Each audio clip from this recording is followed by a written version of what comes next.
Así lo entiendo. ¿Qué tal, amigos? ¿Cómo están? Soy Berenice Trujillo. Es para mí un placer que me acompañen en una emisión más de Así lo entiendo. Hoy vamos a estar analizando a fondo varios casos de violación al Estado de Derecho en nuestro país. ¿Qué está pasando con los empresarios? ¿Existe desconfianza? ¿Qué va a pasar con la economía mexicana?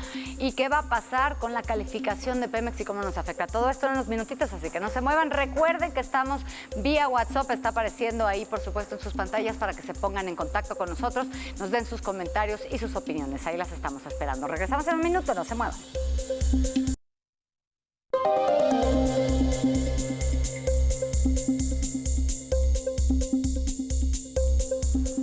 Estamos ya de vuelta en Así lo entiendo. Hoy comparto este espacio con Paul Sánchez Campos, director de Ombudsman Energía México, bueno, con quien vamos a estar discutiendo este tema, sin duda alguna, de lo que está pasando en cuestión de la desconfianza empresarial. ¿Qué pasa con la economía en nuestro país? Bienvenido, Paul. Muchas gracias. Muchas gracias, Bere. Vamos a platicar sobre estos temas. Claro que sí, nos vamos directo con la información, y es que la confianza empresarial no repunta en el país. Cifras de la encuesta mensual de opinión empresarial del Instituto Nacional de Estadística y Geografía señalan que durante febrero los 15 componentes que se consultan a empresarios de la manufactura, la construcción y el comercio sobre si consideran oportuno invertir, cómo califican la situación del país y de sus empresas, se deterioraron respecto al mismo mes de 2019. Cifras de la encuesta mensual arrojan que en febrero pasado el indicador de confianza empresarial de las manufactureras registró una caída de 0.8 puntos respecto al mes inmediato anterior, y el de la construcción disminuyó 1.1 puntos debido a retrocesos en los 5 componentes que lo integran. En su comparativo anual, el índice de confianza empresarial de las manufactureras retrocedió 5.8 puntos, el del comercio 3.7 puntos y el de la construcción descendió 3.1 puntos durante febrero de 2020. El aspecto que más preocupa a los empresarios es que no exista un momento adecuado para invertir, al menos durante los próximos 12 meses. De acuerdo a la encuesta entre especialistas del sector privado que realiza Banjico, solo el 9% de los empresarios piensan que estamos en un momento adecuado para realizar inversiones, mientras que el 53% señala que es un mal momento. ¿Qué es lo que está pasando con la certidumbre, o realmente con la incertidumbre que tienen los empresarios para invertir en nuestro país, mi querido Paul? Bueno, no es una situación difícil no solo para México, es una situación difícil mundial. Ya estábamos pensando que ya habían indicios de motivos para pensar en una recesión mundial. El coronavirus no ayuda, se ha parado se ha entorpecido el flujo normal. Y claro, no ayuda la incertidumbre, no ayuda la incertidumbre y los cambios constantes que estamos viendo en muchas materias. Por ejemplo, en materia energética, pues no va a haber inversión, al menos de nuevas inversiones de petroleras privadas, ni nueva generación eléctrica privada, porque no hay condiciones del Estado que garanticen confianza, y es más, ni siquiera oportunidades para invertir. Hay muy poquitas áreas donde realmente se estén invirtiendo, porque los inversionistas están siendo cuidadosos, cautelosos con su dinero y están esperando mejores condiciones. Si esas mejores condiciones van a ser este año, en 2 años o en 10 años, pues no lo sabemos. Ahora, los grandes proyectos que se tienen pensados para esta administración, el Tren Maya, el aeropuerto, etcétera, las refinerías, ¿esto podría ayudar a que exista un poco más de confianza en los empresarios? ¿Las decisiones que se toman desde presidencia están ayudando o están afectando a la confianza de los empresarios? Bueno, todavía estamos esperando, por ejemplo, el plan de infraestructura que se estaba anunciando para finales de febrero de este año, y que todavía no ha aparecido, ¿no? Seguimos esperando ver esos indicios de donde el gobierno federal dice, bueno, aquí quiero que invierta el empresariado mexicano. Sí, está el Tren Maya, está la refinería, pero la refinería y el Tren Maya, por ejemplo, son grandes obras que muy pocas empresas mexicanas pueden participar. Por ejemplo, la refinería, la mayor parte de las inversiones son grandes equipos terminados o son muy pocos los proveedores los que pueden realmente participar. El aeropuerto también, casi todas las obras, pues no la van a realizar pequeñas y medianas empresas. Entonces, lo que estamos viendo realmente son pocas oportunidades. Las obras insignias del gobierno federal pues arrojan pocas oportunidades para que realmente haya un dinamismo en las empresas privadas que quieran invertir en el país. ¿Y esta situación cómo afecta a los mexicanos? Bueno, de entrada lo más importante, pues sí le pega a los empleos, a la generación de empleo, le pega a las inversiones, la falta de inversión le pega a los empleos, le pega por ende a la capacidad de consumo que tenemos todos los ciudadanos. Tenemos que entender que el consumo ha sido el factor que ha salvado de que no estemos en una recesión o un decrecimiento más grande de lo que ha enseñado el INEGI para 2019, porque los últimos meses del año todavía estuvo muy alto el consumo y la confianza del consumidor, pero al haber menos inversiones y menos empleos, al golpear, digamos, la economía de esa manera, pues ya el consumo no te va a salvar este año. Entonces eso generaría pues que el país pudiera caer en un estancamiento o un decrecimiento para el siguiente periodo. Sí, sin duda alguna, cuando no hay empleos, la gente se empieza a volver más cautelosa a la hora de gastar. Vamos a hablar un poco de la incertidumbre económica que hay en nuestro país. Es que la economía mexicana muy probablemente concluya el 2020 con un crecimiento nulo o ligeramente negativo. Analistas consultados por el Banco de México recortaron su pronóstico de crecimiento del Producto Interno Bruto para 2020 al pasar de 1.0 a 0.90%. De acuerdo con los resultados de la encuesta sobre las expectativas de los especialistas en economía del sector privado, entre los factores que podrían obstaculizar el crecimiento económico de México en los próximos 6 meses está la gobernanza y las condiciones económicas internas. A nivel particular, los principales factores son los problemas de inseguridad pública, la incertidumbre política interna, la incertidumbre sobre la situación económica interna, la debilidad en el mercado interno, así como la debilidad en el mercado externo también y la economía mundial. Para 2021, los especialistas consultados también bajaron su pronóstico de crecimiento de la economía mexicana al pasar de 1.70 a 1.60%. Veíamos, la última vez que te vi que hablábamos de reforma energética, que pues el gobierno se ha gastado ya el presupuesto de catastrófico, ¿no? O sea, se lo están gastando. Seguramente este año se va a utilizar pues para mitigar un poco los efectos que están habiendo en el decrecimiento económico en nuestro país. Pero entonces, ¿qué va a pasar para 2021? ¿Qué podemos esperar? Porque todavía hay fondos, pero no sabemos qué va a suceder en 2021. ¿Tú cómo lo ves? Bueno, esa es la pregunta del millón que todo el mundo quiere resolver. Ok, se gastan los recursos para estabilizar al país en 2020. ¿Y qué va a pasar en 2021? Porque no hay un cambio estructural en la recaudación fiscal y no está. Y como ves, si analizas todo lo que estábamos viendo en la encuesta, gran parte de este tipo de indicadores donde salimos con cierta cautela son internos, el mercado interno, los factores internos. Entonces, estamos realmente hablando de factores internos que le están pegando al mercado. No es tanto si hay un componente internacional, pero muchas de las cosas que estamos viendo son decisiones de política interna. ¿Y qué quiere decir eso? Pues que si seguimos con la misma línea de 2020, se diga, pero 2021 no pinta igual. Estos números que estamos viendo, estas proyecciones de 1.70, son mucho menores a las que empezamos el año pasado y aún así carecen ser muy optimistas porque no hay un cambio radical en las políticas, seguiríamos por la misma tendencia y eso no tiene manera de asirte a un nuevo escenario que permita decir, bueno, a partir de este punto podemos crecer así. ¿Qué consecuencias traería esta incertidumbre económica para el país en general? Bueno, de entrada, como te digo, le afecta a la inversión, pero pues el efecto es, vamos a suponer que nos quedamos sin inversión, nos quedamos sin dinero, nos quedamos sin capacidad de tener fondos, pues ¿qué es lo que sigue? Recortes, y a nadie le gustan los recortes. Entonces, recorte en el gasto público implica menos dinero para los programas insignias del presidente, y eso es algo que el presidente debe tener muy claro en este momento. Si no hay recursos para mantener estos programas insignia, ya no hay manera de que haga más recortes al presupuesto, y ya no hay manera que haga otros, eche mano de nuevos fondos. Entonces, la pregunta del millón, claro que va a ser, ¿y qué sigue? ¿De dónde vienen los recursos para mantener el programa de gasto? O simple y sencillamente se van a morir a partir del 2020. ¿Qué otra alternativa habría entonces? ¿Impuestos? ¿Aumentar impuestos?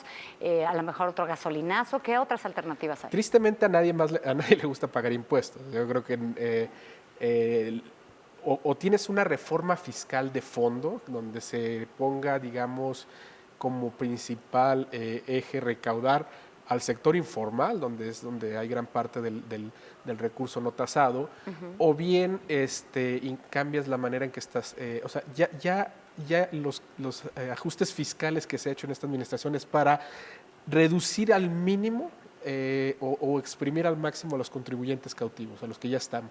Pero aumentar los impuestos, o sea, el siguiente paso sería aumentar los impuestos, empezando por ISR e IVA, que otra vez te pegan a tu público cautivo.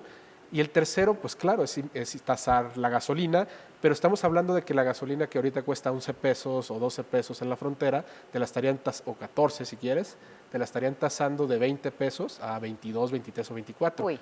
Eso tiene un efecto, sí, y lo peor del caso, pues es que sí afecta, digamos, al consumo, afecta a la movilidad A la y afecta a la población gente. directamente, sin duda. Ahora, yo siempre he estado a favor de tasar la gasolina, pero creo que también hay un límite de tasar la gasolina. ¿Por qué? Porque eso debe estar directamente asociado a cómo debes invertir el dinero que sacas de tasar una externalidad como esa. Ahora vamos a hablar de Petróleos Mexicanos y es que se teme una reducción adicional en su calificación crediticia que si se concreta comprometería sus niveles de operación, pago de la deuda y nuevos proyectos, así como recortes a su gasto interno derivado de las condiciones adversas para obtener nuevos financiamientos. Así lo alertó la empresa en su reporte trimestral enviado a la Bolsa Mexicana de Valores. El reporte refirió que si dichas restricciones ocurren cuando los flujos de efectivo de Pemex por sus operaciones son menores a las fuentes necesarias para fondear su gasto de inversión o para cumplir con las obligaciones de pago de la deuda, la compañía petrolera podría verse forzada a reducir los gastos de inversión planeados, implementar medidas de austeridad adicionales o vender activos no estratégicos adicionales a fin de recaudar recursos al Banco de México. El Banco de México advirtió que la pérdida del grado de inversión de Pemex podría generar volatilidad financiera, aunque apuntó que los mercados ya han descontado en buena medida el riesgo de una baja en su calificación crediticia. A ver, ¿con qué se come esto que acabo de decir? ¿Cómo se traduce? Bueno, mira, lo más importante que tenemos que entender aquí es que lo primero que yo me pensaba cuando decías esto es, bueno, y si ya hay una idea de qué tiene que hacer, ¿por qué no se ha hecho ahorita?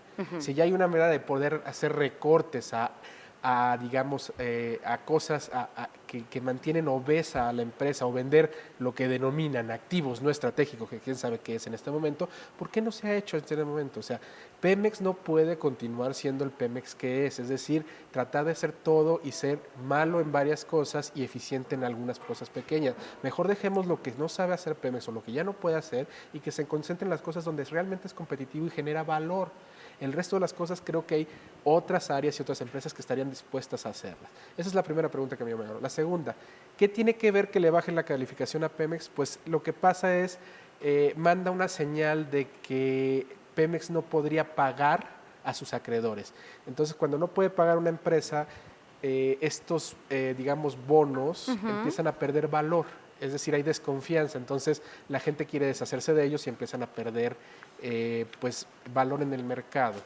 Entonces, ¿qué pasa si le bajan la calificación a Pemex? Lo que dicen es, Pemex es muy probablemente que no pague, Pemex no puede pagar y por lo tanto le vamos a bajar la calificación. Es decir, no inviertan en Pemex si pueden, no inviertan aquí, es un posible puede caer en posible default. Hay otro tema que también leíste y bien importante que es, pero puede seguir teniendo recursos si el Estado le sigue inyectando. Pero otra vez, es el Estado rescatando a Pemex. Exacto. Y otra vez, hablábamos ahorita de restricciones. Entonces, ¿de dónde va a venir ese dinero si ya se lo inyectamos? El año pasado, esa mitad de que estábamos hablando se fue casi completamente a Pemex. La mitad del fondo catastrófico. Exactamente. Ajá. Entonces, estamos en una situación bien difícil. Ahora, ¿por qué dice al final que es algo que están dando por descontado? Porque no es una decisión fácil. Esa decisión implica, pues no solo pegarle a Pemex, es pegarle al riesgo país, y pegarle a la economía de alguna manera internacional. Es decir, Pemex no paga, México también se afecta en su calificación y el mundo ahorita en una situación donde está bajando la productividad, el coronavirus y todo este caos, pues creo que lo que menos quiere es un efecto dominó. Por eso se le llaman así, efecto tequila, efecto dominó, porque generan un efecto que empieza en una economía y termina en el mundo. Ok, y eso en cuestión de los bolsillos de los mexicanos de a pie, de todos los días, ¿nos afecta? ¿Nos afectaría? Digamos, en el caso extremo nos llevaría a una crisis y ya hemos vivido varias crisis. El problema es que desde 1994-95 no vivimos son crisis importadas, como les dicen los especialistas. ¿Qué significa? Que empezaron en Estados Unidos, empezaron por un evento internacional. La de 2001 empezó con las Torres Gemelas y todo el efecto que tuvo la guerra y las subsecuentes guerras que hubo. La del 2007, 2008, 2009 fue por la crisis financiera, pero ahorita pues el mundo no está cayendo en una crisis y México está cayendo solo en una crisis que no es importada, es por una decisión de política interna. Ahora, esta situación en la que se encuentra Pemex, ¿tendrá que ver con el Estado de Derecho y la corrupción en la que vivió tanto tiempo la paraestatal? Pues mira, tiene que ver, sí, pero no creo que sea la causa principal. Más bien era el reflejo de una la corrupción y mala gestión que tenía Pemex era el reflejo pues de una serie de límites o estrategias que se habían puesto en la empresa y por lo tanto pues al ser un monopolio y un monopsonio pues en muchas ocasiones era muy común que se pusiera a competir a las empresas para regalar el favor o la prebenda a Pemex. Entonces no es la causa directa, pero sí alimenta, digamos, este círculo, esta espiral descendente en la que está cayendo Pemex. El problema es que ahorita ni siquiera hay recursos suficientes en Pemex, los resultados son tan malos y hay un adeudo muy grande a proveedores que realmente ahora no podemos decir que todo se va a resolver salvando a Pemex de la corrupción. Se tiene que resolver realmente haciendo un análisis de cuáles áreas estratégicas se debe concentrar Pemex y sobre esas tienes que dedicar la mayor cantidad de recursos que tienes y claro, ojalá se hagan de la manera más transparente y con menos corrupción, pero eso no se puede hacer si todos los procesos son a través de adjudicaciones directas como ha sido hasta este primer año. Exactamente. Ya veremos qué sucede en ese caso. Ahora vamos a hablar del caso del Parque La Mexicana, el cual fue inaugurado a finales de 2017. Su construcción se pactó mediante un mecanismo llamado Sistema de Actuación por Cooperación, en el cual se permite articular la acción de los sectores públicos, social y privado para realizar proyectos y obras específicas con el objetivo de promover procesos de renovación y revitalización urbana y al mismo tiempo posibilitar el desarrollo y ejecución de proyectos y obras tanto públicas como privadas que quedan exentos, eso sí, de los planes parciales delegacionales. En febrero pasado, el gobierno capitalino informó que la administración anterior aprobó un reconocimiento de adeudo por la construcción del parque por una cantidad de 2.150 millones de pesos, cantidad que no será pagada por esta administración. La jefa de gobierno, Claudia Sheinbaum, explicó que después de varias revisiones al caso, logró llegar a un acuerdo con la empresa Danos, así como con Vecinos de Santa Fe, para que continúe con las obras del parque que se encontraban suspendidas. La mandataria descartó que haya daño patrimonial porque no se erogó ningún centavo relacionado. En esta situación en el que había un problema, estaba este predio en el cual no se llegaba a un acuerdo de qué hacer con él. Al final se conjugan sociedad, se conjuga gobierno, se conjuga iniciativa privada para hacer un parque en el cual pues todos pueden tener un poco de uso para este parque. Lo que decían los vecinos era, bueno, pues es que si construyen vivienda, que era lo que quería Marcelo Ebrard, bueno, pues entonces vamos a tener un problema de tráfico terrible, más del que ya tenemos. Ahora, había un adeudo cuando se había pactado con la empresa que parte de este predio, 30% de este predio, se iba a dar a la empresa como intercambio por haber hecho el parque. Entonces, ¿qué es lo que estamos viendo aquí? Es una pregunta muy interesante. Pues vaya, de entrada, si es un ahorro para los capitalinos, pues es algo de aplaudirse. Es importante decir, bueno, son 2,000 millones de pesos menos que se van a erogar para el parque. Vamos a ver si el parque pues, se construye, se mantienen las especificaciones, si no se tienen que encontrar en algunos ahorros. Pero la pregunta del millón es, ¿y cómo se llegó ahí? cómo se determinó ese primer pago en primer lugar, quién lo determinó, en qué momento, por qué cantidad y por qué en este momento la firma está diciendo, está bien, no me lo pagues, porque realmente es eso, ya no me voy a pelear por eso, o es simplemente para que me permitas desarrollar otros proyectos que traigo La en plaza puerta, comercial. a lo mejor, o porque pierdo más si no se hace y esta es una manera de mostrar mi buena voluntad hacia los vecinos y hacia el gobierno. Pero la pregunta del millón es esa, es ¿de dónde salió ese primer adeudo? ¿Por qué? ¿Y por qué se está renunciando a él en este momento? Eso es el tipo de preguntas pues, que habría de hacerse en este tipo de casos, ¿no? Este tipo de acuerdos en los que actúa sociedad, gobierno, iniciativa privada, ¿te parecen transparentes? ¿Se puede llegar a un tipo de transparencia? Es decir, por ejemplo, el parque está, la administración del parque está al mando de los vecinos, ¿no? Pero ahí hay transparencia, podemos saber exactamente cómo se está administrando, quién está dando los recursos para el mantenimiento del parque, no es el gobierno, entonces es la iniciativa privada. ¿A cambio de qué? ¿Qué se lleva la iniciativa privada con estos predios y con estos permisos? Es muy difícil que todo eso esté en un solo documento. Seguramente el convenio de colaboración o de cooperación donde los vecinos toman, digamos, las actividades de administración y mantenimiento no contiene este tipo de información. Es más común ver y decir que el gobierno tendrá estas obligaciones y estas responsabilidades y la empresa tendrá estas responsabilidades y serán copartícipes. Y le pasan todo eso a los vecinos, pero no creo que en estos documentos quede claro por qué, cómo, cuánto y cuáles son los montos o por qué se estableció, digamos, este contrato en primer lugar. Esos son el tipo de preguntas difíciles que no quedan, digamos, en contrato, porque tampoco creo que esté en el contrato entre el gobierno de la Ciudad de México y la empresa para iniciar el desarrollo. Ya veremos qué es lo que sucede y hasta dónde llega este caso. Por lo pronto, Claudia Sheinbaum, la jefa de gobierno, dijo que se va a estar investigando esta y otras inversiones que se hicieron en la administración pasada, que todavía pues son obscuras y no se han logrado transparentar del todo. Vamos a revisar otro caso que, según expertos, causa nerviosismo en los inversionistas.